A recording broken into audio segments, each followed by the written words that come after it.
Hey guys, welcome back to another tech tip and guide video. In today's video, I'll show you how you can delete your CMB Coffee Meets Bagel account.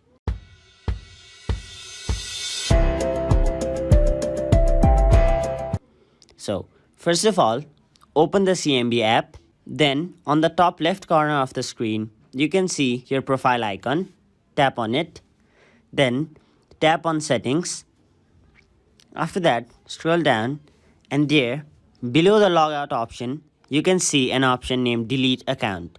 Tap on it and then you'll be given two choices. The first one is you can either pause your account and the second one is Delete My Account. Tap the second one, which is Delete Your Account. Then choose a reason for deleting your account. Tap Done. And there you have it. You have successfully deleted your CMB account. So that was it for this video. Hope this video was helpful to you guys, and if it was, please make sure to like this video and subscribe to our channel for more information and helpful videos like these.